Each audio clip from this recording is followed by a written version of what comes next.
നമസ്കാരം. ഇന്ന് കുട്ടികൾക്കുള്ള ലൈംഗിക വിദ്യാഭ്യാസം സംബന്ധിച്ചുള്ളതാണ് എൻ്റെ വിഷയം. ലൈംഗിക വിദ്യാഭ്യാസം കുട്ടികളുടെ ഒരു അവകാശമാണെന്ന് പറയാം. ഇത് ബാലാവകാശങ്ങളുടെ അന്താരാഷ്ട്ര മാനദണ്ഡത്തിൽ വ്യക്തമാക്കുന്നുണ്ട്. കുട്ടികൾക്ക് അവരുടെ സ്വന്തം ശരീരബോധവും അത് മനസ്സിലാക്കിയുള്ള സ്വയം തീരുമാനങ്ങൾ എടുക്കാനുള്ള കഴിവും നൽകുന്നത് മനുഷ്യാവകാശത്തിൻ്റെയും ബാലാവകാശത്തിൻ്റെയും ഭാഗമാണ്. കുട്ടികൾക്ക് അവരുടെ ആരോഗ്യത്തെ, സുരക്ഷയെ, മാനസിക ശാരീരിക പുരോഗതിയെ സംരക്ഷിക്കാനുള്ള അവകാശമുണ്ടെന്ന് അംഗീകരിച്ചിരിക്കുന്നു. അതുപ്രകാരമുള്ള ആർട്ടിക്കിൾ 24 കുട്ടികൾക്ക് അവരുടെ വളർച്ചാഘട്ടത്തെക്കുറിച്ചുള്ള അറിവ് ലഭിക്കാൻ അവകാശമുണ്ട്. അപ്പോൾ ലൈംഗിക വിദ്യാഭ്യാസത്തിലൂടെ അവരുടെ ലൈംഗിക അവകാശങ്ങളെക്കുറിച്ചിട്ട് ബോധവാന്മാരാക്കുകയും സമൂഹത്തിൽ മാന്യമായി പെരുമാറാനും പഠിപ്പിക്കുന്നു. അന്താരാഷ്ട്ര നിയമത്തിൽ പറയുന്ന കുട്ടികൾക്കുള്ള ആരോഗ്യാവകാശത്തിൽ ലൈംഗിക വിദ്യാഭ്യാസം കുട്ടികളുടെ മാനസിക ശാരീരിക ആരോഗ്യത്തെ സംരക്ഷിക്കുവാൻ സഹായിക്കുമെന്ന് മാത്രമല്ല, ലൈംഗിക ചൂഷണങ്ങളെ മുൻകൂട്ടി മനസ്സിലാക്കാനും മനഃപൂർവ്വം അതിൽ നിന്ന് ഒഴിഞ്ഞു മാറാനും പ്രതിരോധിക്കാനും അല്ലെങ്കിൽ സുരക്ഷിതമായ ലൈംഗിക ബന്ധങ്ങളെക്കുറിച്ചുള്ള അറിവുണ്ടാക്കുവാനും ലൈംഗിക രോഗങ്ങളെക്കുറിച്ചുള്ള അവബോധം ഉണ്ടാക്കുവാനും കുട്ടികളെ ഒരുക്കുന്നു. പ്രായപൂർത്തിയാകുമ്പോഴുള്ള ശാരീരിക മാറ്റങ്ങൾ, നാച്ചുറൽ ചേഞ്ച് ഉണ്ടാവും. ആങ്സൈറ്റി ഉണ്ടാവും, വെജൈനൽ ഡ്രൈനസ്, ശരീര ശുചിത്വം, മാസമുറ, അതുപോലെ തന്നെ റീപ്രൊഡക്ഷൻ എന്നിവയിലെ അറിവ് അവരെ കൂടുതൽ സുരക്ഷിതരാക്കുന്നു.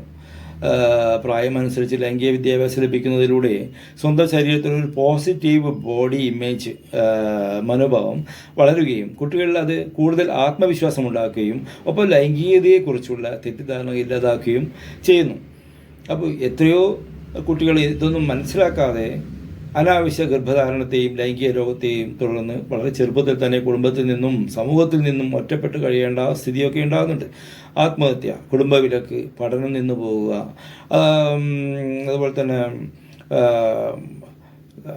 ജീവിതകാലം മുഴുവൻ മറ്റ് ശാരീരിക മാനസിക പ്രശ്നങ്ങൾക്ക് അടിപ്പെടുക, ചിലപ്പോൾ കോടതി കേസുകളിലേക്ക് വലിച്ചിഴക്കുക, അങ്ങനെ നിരവധി പ്രശ്നങ്ങളിലൂടെയാണ് കടന്നു പോകുന്നത്. കുട്ടികളുടെ ഭാവി എപ്പോഴും അനിശ്ചിതത്വത്തിലാവുകയും ചെയ്യുന്നുണ്ട്.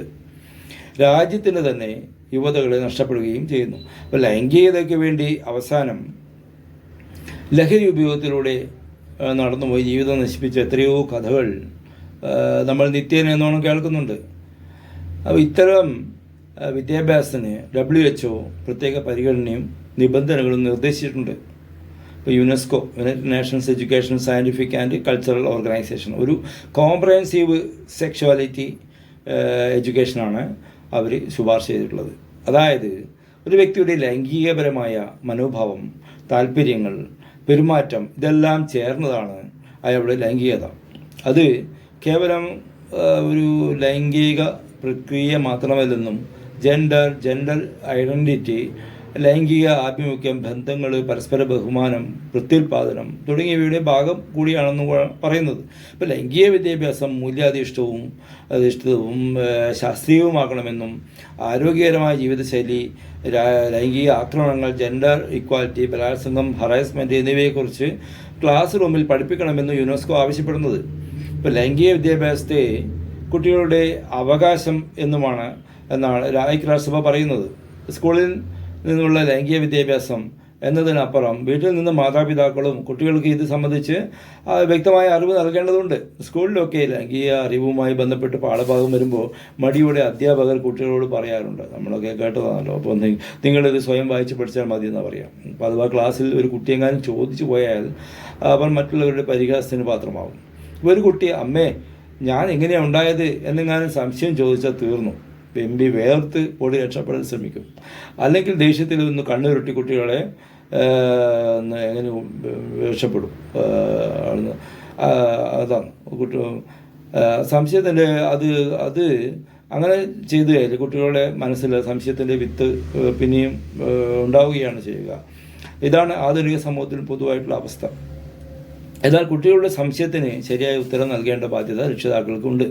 അതായത് കുട്ടികളിപ്പോൾ ചോദിച്ചാൽ കുട്ടികളിൽ ഉണ്ടാകുന്നത് സ്നേഹത്തോടെയും സമ്മതത്തോടെയും ഉത്തരവാദിത്തത്തോടെയും പുരുഷനും സ്ത്രീയും തമ്മിലുള്ള ബന്ധത്തിലൂടെയാണ് എന്നോ നിങ്ങൾക്ക് ഉചിതമായ രീതിയിൽ നിങ്ങൾക്ക് ഇഷ്ടപ്പെട്ട കുട്ടികൾക്ക് മനസ്സിലാക്കാൻ പറ്റുന്ന രീതിയിൽ പറഞ്ഞു കൊടുത്തുമൊക്കെ കുട്ടികൾക്ക് ബോധ്യപ്പെടുത്താം. ഇപ്പം പ്ലേ സ്കൂൾ പ്രീ KG ക്ലാസ്സിൽ തന്നെ ഗുഡ് ടച്ച് ബാഡ് ടച്ചിനെ കുറിച്ച് കുട്ടികൾക്ക് കൊടുക്കുന്നുണ്ട്. ചൈൽഡ് അബ്യൂസൊക്കെ കൂടി വരുന്ന ഈ കാലഘട്ടത്തിൽ കുട്ടികളും ഇതേക്കുറിച്ച് നന്നായി മനസ്സിലാക്കിയിരിക്കണം. ഏതെങ്കിലും ഒരാൾ ഒരു കുട്ടിയെ സ്വകാര്യമായി നിർബന്ധിച്ചോ മറ്റോ വിളിച്ച് കൂട്ടിക്കൊണ്ടു പോകാൻ ശ്രമിക്കുമ്പോൾ അങ്ങനെയുള്ള അന്യരുടെ കൂടെ പോകാതിരിക്കുവാനോ കുട്ടി സ്കൂളിൽ നിന്നുള്ള സെക്സ് എഡ്യൂക്കേഷൻ ഉപകാരപ്പെടും. അപ്പോൾ അനാവശ്യമായി തട്ടുകയും മുട്ടുകയും ചെയ്താൽ അരുതെന്ന് പറയാനും നോ മീൻസ് നോ, ഇത് എൻ്റെ ശരീരം തൊടരുത്, please don't touch me, I will complain എന്ന് പറയാനുള്ള ചങ്കൂറ്റം അവർക്ക് ഉണ്ടാകണം. അതിന് പരിശീലനം നൽകണം. അതാണ് ഈ വിദ്യാഭ്യാസം കൊണ്ട് ഉദ്ദേശിക്കുന്നത്.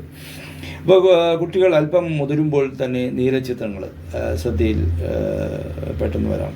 അപ്പോൾ കാരണം അതിനുള്ള യന്ത്രം അവരുടെ കയ്യിൽ സദാസമയമുണ്ട്. സ്കൂൾ വിട്ട് വന്നാൽ കുട്ടികളുടെ കയ്യിൽ തന്നെയായിരിക്കും മൊബൈൽ ഫോൺ.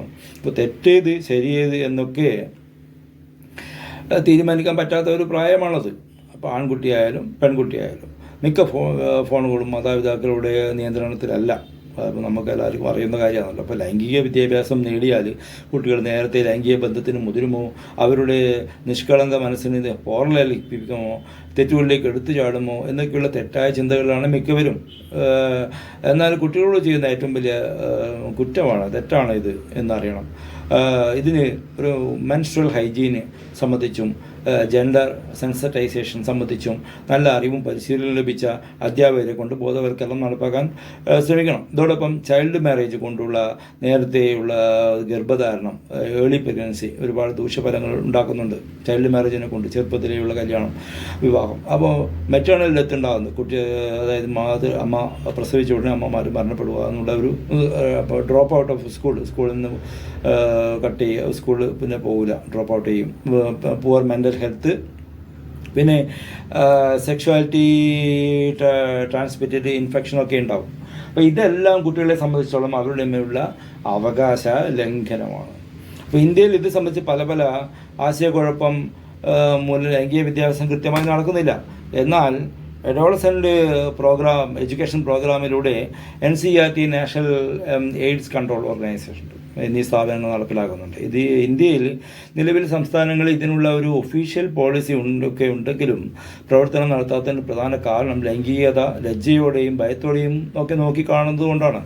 ഇപ്പോൾ ഇന്ത്യയിൽ 2010 Sama foundation versus union of India അതിലൊരു കോടതി വിധി ഉണ്ടായിട്ടുണ്ട്. സെക്സ് എഡ്യൂക്കേഷൻ സംബന്ധമായിട്ടുള്ളതാണ്. അപ്പോൾ സെക്സ് എഡ്യൂക്കേഷൻ അത് അശ്ലീലമാണെന്നാണ് അവർ സാമ ഫൗണ്ടേഷൻ പറഞ്ഞത്. കുട്ടികളെ വഴിതെറ്റിപ്പിക്കും ആ എഡ്യൂക്കേഷൻ എന്നൊക്കെ ചൂണ്ടിക്കാട്ടി നിരോധിക്കാൻ ശ്രമിച്ചെങ്കിലും എന്നാൽ അത് ഇന്ത്യൻ ഭരണഘടനയിലെ ആർട്ടിക്കിൾ 21 പ്രകാരമുള്ള ജീവിതാവകാശത്തിനും ആരോഗ്യാവകാശത്തിനും ഉൾപ്പെടുത്തുന്നതായി കോടതി വിലയിരുത്തുകയുണ്ടായി. അപ്പോൾ അതുപോലെ 2021 ഒരു പോക്സോ കേസിൽ കോടതി നിരീക്ഷിച്ചത് സ്കൂളുകളിൽ ലൈംഗിക വിദ്യാഭ്യാസം നിർബന്ധമാക്കണമെന്നും അതിൻ്റെ കുറവുകൊണ്ടാണ് ഇത്തരം ക്രൂര പീഡനത്തിന് ഇരയാകുന്നതെന്നുമാണ്. അതുകൊണ്ട് why should you know about good touch and bad touch എന്ന് ടീച്ചർ ഒരു കുട്ടിയോട് ചോദിച്ചാൽ കുട്ടി പറയും, because if someone touch my lunch box that is bad touch എന്ന് പറയാൻ ഇടയാക്കരുത്. അതാണ് ഞാൻ പറയുന്നത്. അപ്പോൾ വീഡിയോ ഇഷ്ടമായെങ്കിൽ ചാനൽ ലൈക്ക് ചെയ്യുക, സബ്സ്ക്രൈബ് ചെയ്യുക, എല്ലാ കുട്ടികളെയും രക്ഷിതാക്കളുടെയും അറിവിലേക്കായി ഷെയർ ചെയ്യുക. ഇത് സംബന്ധിച്ച് സംശയമുണ്ടെങ്കിൽ കമൻറ്റ് ബോക്സിലിടാം. വ്യക്തതയ്ക്ക് വേണ്ടി ഞാൻ ഡിസ്ക്രിപ്ഷൻ ബോക്സിൽ ഡീറ്റെയിൽസൊക്കെ കൊടുത്തിട്ടുണ്ട്. അടുത്ത വീഡിയോയുമായി വീണ്ടും വരാം. ബൈ.